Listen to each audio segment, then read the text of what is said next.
Well, very exciting news out of Calgary the other day. The election has just begun, and its first casualty has happened. I'm talking about the former Liberal candidate in Calgary Confederation. His name is Thomas Keeper, and he was an MP. It all started to fall apart when our Rebel News alumnus, who's now the boss of Countersignal and part of Juno News, he was waiting outside the Liberal campaign office for Mr. Thomas Keeper. Take a look at how that went.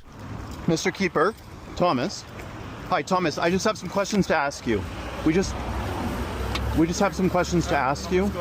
Hi, Mr. Keeper. Okay, great. Thank you. No. Sorry. Carly, come in. I need my dog. Sorry. We just have some questions to ask you. Well, joining us now live from Calgary is the star of that video, Keean Bexte himself. Keean, very exciting. Tell me what was in the envelope and tell our viewers what happened in the hours and days after that. I'm not even going to call it an encounter. It was a near miss encounter. Tell us a little bit more. Yeah, so as you know, when it comes to reporting and getting both sides of the story, we have an obligation as journalists to pose our most prickly points to the subject of the story. You taught me that when I worked for Rebel News, that it's important that we share with them what we're about to publish so that they can't come back and say, oh no, this was wrong, and we're going to sue you for defamation. So we listed everything that we had, and it was a long list of accusations about Thomas Keeper.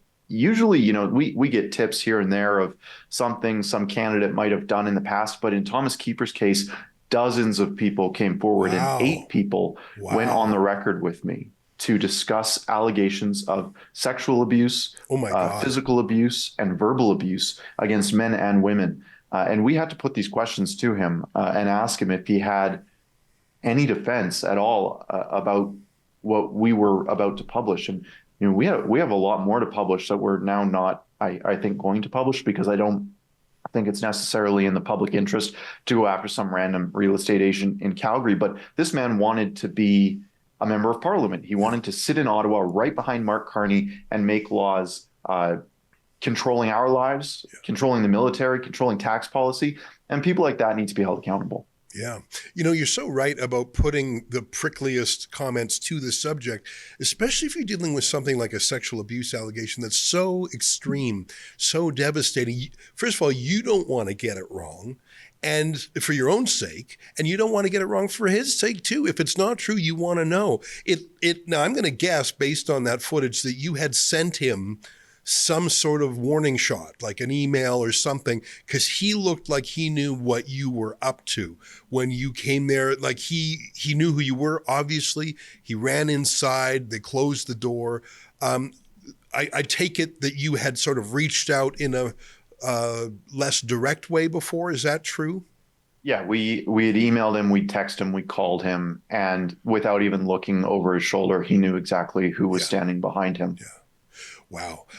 Now, there's one more wrinkle, and I remember talking to you on the day. It was crystal, you filmed everything, and that, I think, is rule number one when you're doing the kind of close contact journalism, because this guy is, like a rat in a corner. I'm not calling him a rat, but it's like that panic. He's boxed in, he's painted into a corner, and he's looking for some way out because he knows his house of cards is about to come tumbling down. I understand. So you filmed everything. We saw the altercation. There was no altercation. You didn't touch him. You didn't enter his building.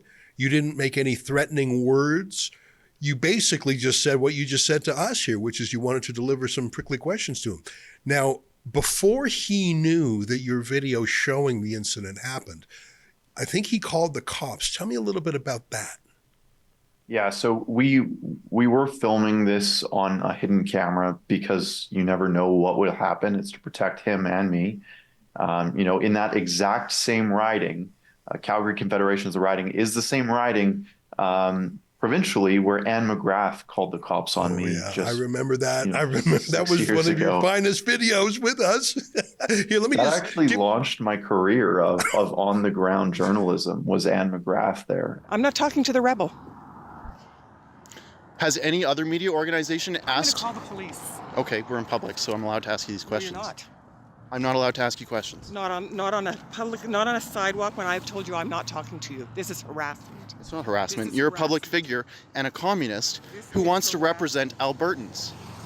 This is harassment. It's not harassment. It's reasonable questions. I just want to know why you're a We actually didn't communist. Go to this house, so why don't we? No, I'm just going to call the police. You're calling the police because I'm asking you why you're a because communist. you're harassing me on the sidewalk. So I knew you know, if the cops show up, you want to have video evidence of everything that you've done, so you can say, look, this guy, you know, and luckily that's exactly the case. You were alluding to it. He apparently told the police that I got physical with him, that I came in guns a-blazing and got physical with him. And that was the basis for a restraining order that he was going to file against me, which would be outrageous behavior to stop a journalist from speaking. Imagine getting a restraining order against Rosemary Barton, not that Trudeau would ever, or Mark Carney would ever need one against Rosemary Barton, but it's the same thing. It would be outrageous. And he said to those police officers that I got physical with him, and we have the footage to back it up that I didn't. You know, and when you lie to a police officer, when you make a false report, it's bad enough, but to do that to save your political skin is crazy. I think we have a clip that you published of an interaction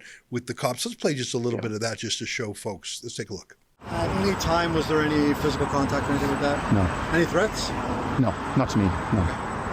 Okay. Or to him, obviously. Yeah, just the nature of the interaction is just you asking them for some questions. Yeah. They may seek a restraining order. If the restraining order gets granted, there may be a clause in there with no communication. Just be careful. Okay. You'll get served a copy of it before it is.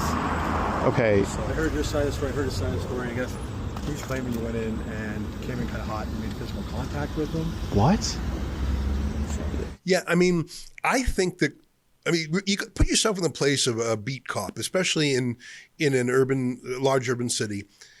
They're dealing all day with people high on drugs, with people who are mentally ill and in the streets. They're dealing with tough customers, and sometimes they're social workers as much as they're cops. Occasionally they're dealing with violence. And then they get a call from some fancy pants liberal candidate who's upset that a journalist, and I'm going to call it journalist fancy pants too, because you know this is a very white collar interaction by two people who are a million miles away from requiring police assistance. On the one hand, they're probably thinking, "What a bunch of BS." On the other hand, it's probably maybe it's a break from the regular police work, which I wouldn't envy. I think they pretty quickly figured out that they were being fibbed to as a political tactic. Is that how it worked in the end? Well, yeah, I mean, that video goes on to a second interaction with the police. I crossed the street to give some breathing room to Thomas, who was obviously scared. And the police came out and they said, look, this guy wants a restraining order against you. And I said, you guys, I mean, that's outrageous. We have it on camera. I'm going to head out. You guys probably have better work to do. And you know, if it comes to me having to defend this in front of a judge, I'm down. I'm down to tango. We have all the evidence we need. Yeah. A very small part of me feels sorry for the guy. He must have put all his high hopes into running, and he registered. And obviously the Liberal Green Light Committee, I think that's what they call their candidate vetting committee. Mm-hmm. I mean, I wonder if he misled them or if they said, oh, this is so long ago and so minor. Like, do you have any hunch about that? Because, I mean, I don't know what this year's Liberal campaign asks, but I've seen political party vetting forms before, and they can be dozens of pages long. I've got to think that criminal proceedings is one of the very first things every party asks about. How do you think this guy sneaked through? Yeah, I mean, that's a great question. I have the exact same experience with you. My father just got vetted by the Conservative Party of Canada to become a candidate, and you need to provide detailed so many details about your life, including a criminal record check, something that says, yeah, the police don't come to my door, you know, for domestic violence assaults and on and on and on and on. And in this case, I don't know what happened. These committees are black boxes. I don't even know the extent of my father's vetting, and Thomas Keeper definitely not. So my only guess is that either Thomas lied or the Liberal Party vetting process is not as rigorous as Mark Carney seems to think it is. Yeah. You know, we're in a very strange campaign. 3 months ago, it looked like a slam dunk for the Conservatives. Now it's very much up in the air. I mean, frankly, if the election were held today, I don't know if the Conservatives would even win, let alone a majority. And the media, I think, feel like they've been shot at and missed, as in they have a reprieve. They were certain that Pierre Poilievre was going to win and defund the CBC and probably upend all the media subsidies. So I think you have a regime media that is more motivated than ever before. Mm-hmm. You say that 8 different people came to you with the goods on Thomas Keeper. Maybe they went to you because they know you're skeptical of liberals. Maybe they went to you because, like me, you have a certain political ideology. Or maybe they went to you because no one else would inquire. Maybe they went to the CBC or the Calgary Herald or QR77, if that's still the radio station there. Maybe they went to everyone else first and they said, no, not interested. Even though it's extremely interesting if a candidate has, such accusations against them. Do you have any indication? Did the people who came to you first, yes. I mean, no disrespect, but you are not the leading media outlet in Calgary. The Calgary Herald would probably be that.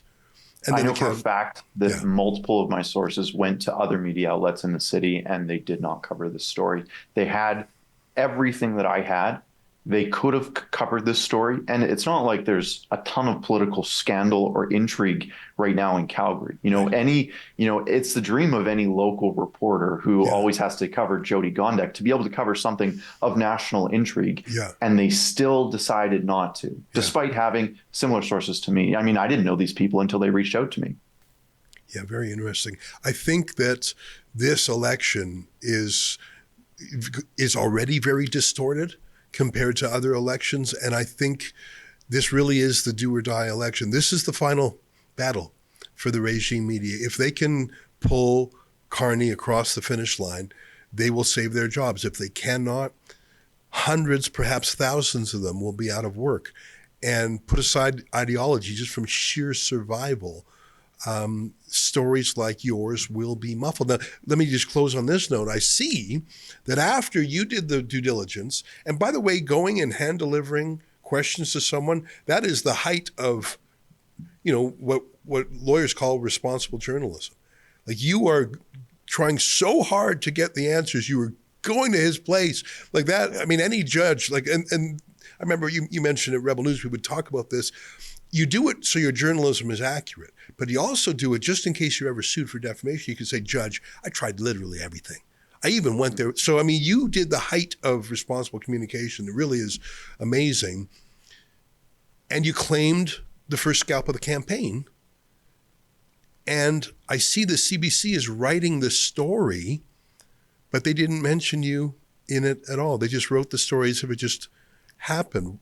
Have they edited their story to make reference to you, or did they just steal your scoop and write it without reference? Like, when I looked at the first version, they didn't mention you at all. Did that change?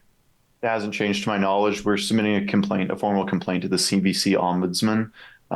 And we've had good results in the past, actually, with them correcting their journalism. Of course, it doesn't matter. Nobody's going to read it, the story, in a month. But it's still a matter of public record that we did the job that the CBC is tasked with. In the whole purpose of them existing is to do stuff like this, not to host the Junos, right? So we are going to hold them accountable. We're going to make sure that they fix their story, and we'll keep you posted if they do.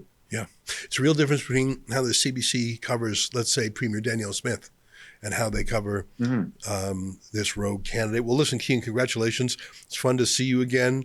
We remember your work at Rebel News with fondness, and give us 30 seconds to talk to us about Countersignal and Juno News. I've already talked to your colleague, Candace Malcolm, about it, and she explained it a little bit. Give me 30 seconds. What does it mean? Are both entities still proceeding?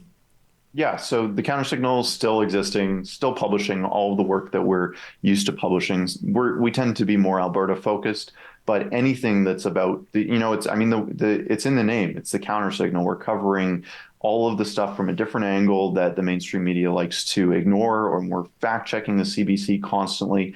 But we are working with Juno News hand in hand to make sure that Canada has a wide variety of news options. We're also launching some satire sites as well. Oh my God. News. That's You'll see hard. that soon. There's Yeah. nothing harder than to be funny, by the way. Yeah, it's not me, thank God, because I'm the least funny person I know. But we are going to be trying to sort of take a page out of the Babylon Bees book. You know, the Beaverton does satire in Canada all the time, and they have kind of a monopoly on it. Right. So we need some conservative satire in this country, and we're going to try and get that done. Yeah, well, Babylon be very successful in the States. This hour is 22 minutes. Once in a while, I'll grant them like maybe 1 in 10 times they're fun. But the other time, 9 times, I feel like I'm watching a Liberal campaign ad with a laugh track. And Exactly. And I think the real sin of this hour is 22 minutes isn't that it's left wing, it's that it's unfunny. It's just not funny. And I think it's because their boss, Mark Critch, is a Liberal diehard. His wife is a Liberal activist. And again, they know that they'll probably be put out to pasture if Poilievre wins. Well, I look forward to that comedy, that satire. That is that's an ambitious goal. I hope. I mean, it's hard to be funny, and I look forward to being impressed. And boy, do we ever need it in Canada. Anyway, great to catch up with you. Thanks for taking the time. Thanks, Ezra. There you have it, Keean Bexte, Rebel News alumnus. He's the boss of the Counter Signal and part of Juno News.